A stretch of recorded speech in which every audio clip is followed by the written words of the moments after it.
اعوذ باللہ من الشیطان الرجیم، بسم اللہ الرحمن الرحیم۔ شروع خدا کا نام لے کر جو بڑا ہی مہربان نہایت رحم کرنے والا ہے۔ السلام علیکم ورحمۃ اللہ وبرکاتہ۔ تمام سامعین کو ہمارے چینل کی طرف سے خوش آمدید۔ مجھے امید ہے کہ آپ سب لوگ خیریت سے ہوں گے۔ ناظرین، آج کا جو وظیفہ میں آپ لوگوں کی خدمت میں لے کر حاضر ہوئی ہوں وہ کسی بھی انسان کو راہ راست پر لانے کے لیے ہے۔ اگر کوئی بھی انسان وہ غلط کاموں میں مبتلا ہو چکا ہے اور وہ نازیبا حرکتیں کرتا ہے جس کی وجہ سے تمام گھر والوں کو شرمندگی کا سامنا کرنا پڑتا ہے، تو آپ ایسے شخص کے لیے یہ وظیفہ ضرور کریں۔ انشاءاللہ تعالیٰ آپ کو بہت ہی زیادہ فائدہ ہوگا۔ دوستو، وظیفہ بتانے سے پہلے میری آپ لوگوں سے چھوٹی سی درخواست ہے کہ آپ میری اس ویڈیو کو لائک ضرور کریں، اپنے دوستوں کے ساتھ شیئر کریں، اور شیئر آپ لوگوں نے اس نیت کے ساتھ کرنا ہے کہ یہ ویڈیو آپ لوگوں کے لیے صدقہ جاریہ اور ایصال ثواب کا ذریعہ بنے گی۔ دوستو، ہو سکتا ہے کہ آپ کے ایک شیئر کرنے کی وجہ سے کسی انسان کی بہت بڑی پریشانی یا بہت بڑی مشکل حل ہو جائے، اور یہ بات آپ لوگوں کے لیے ثواب کا ذریعہ بنے گی اور ہمارے لیے بھی۔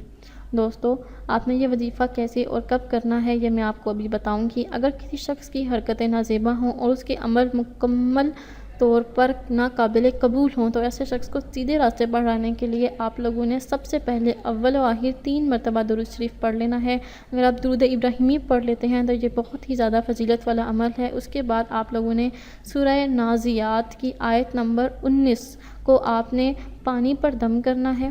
آپ نے 101 دفعہ اس آیت کو پڑھنا ہے۔ آیت نمبر 19 کو پڑھ کر پانی پر دم کر کے آپ نے اس شخص کو پلا دینا ہے جس شخص کی حرکتیں بہت ہی نازیبا ہیں۔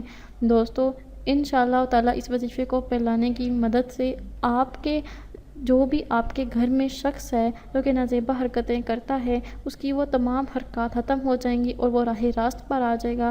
خدا تعالیٰ کا خاص فضل اور خاص کرم ہوگا اس پر، اور آپ نے کچھ دن تک اس وظیفے کو جاری رکھنا ہے۔ کم سے کم بھی 7 دن تک آپ اس عمل کو جاری رکھیں۔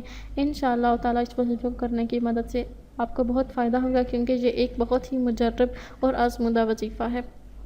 دوستو، انشاءاللہ تعالیٰ آپ سے پھر ملاقات ہوگی بہت جلد ایک نئی وظیفے میں، ایک نئی ویڈیو کے ساتھ۔ میری اللہ پاک سے دعا ہے کہ اللہ پاک ہم سب کو ہدایت پانے والوں میں شامل فرمائیں اور ہم سب پر اپنا رحم فرمائیں، آمین۔ آپ بھی مجھے اپنے دعاؤں میں یاد ضرور رکھیے گا۔ اللہ حافظ و ناصر۔